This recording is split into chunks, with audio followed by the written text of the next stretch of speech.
ఇంజనీరింగ్లో ఏ కోర్సు చదివితే software job వస్తుంది అనడం కంటే మీకు ఒక విషయం చెప్తాను.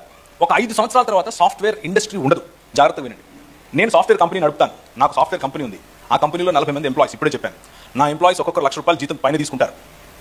కానీ చెప్తున్నాను, అప్డేట్ అవ్వకపోతే ఆ 5 సంవత్సరాల తర్వాత నేను కూడా ఉండను.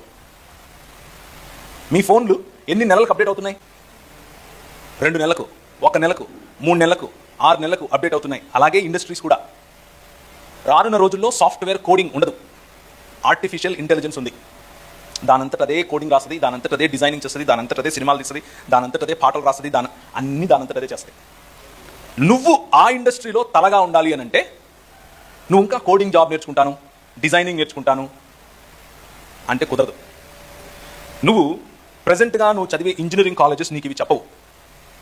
నువ్వు చదివే ఇంజనీరింగ్ కాలేజ్లో ఒకవేళ కోర్ ఐటీ నువ్వు తీసుకున్నా, లేకపోతే సాఫ్ట్వేర్ తీసుకున్నా, అందులో ఈ పోర్షన్ బహుశా ఒక పీరియడ్ ఉండొచ్చు. అది కూడా పాతకాలంలో ఉంటుంది. అది నిన్ను కేవలం డిగ్రీ నీకు ఇస్తుంది, కానీ దానివల్ల నువ్వు ముందుకెళ్ళలేవు.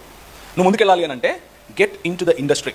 యాక్చువల్గా ఇప్పుడు జరుగుతున్నది ఏమిటి అని అంటే ఆర్టిఫిషియల్ ఇంటెలిజెన్స్లో, పైథాన్లో, లేకపోతే దాని ఏమంటారు, నువ్వు ఇంతకుముందు ఒక 10 స్ట్రింగ్స్ రాసి, లేకపోతే 10 లాజిక్లో 10 స్టెప్స్ రాసి కొట్టే ఒక కమాండ్ ఇప్పుడు జస్ట్ డ్రాగ్ అండ్ డ్రాప్లో అయిపోతుంది.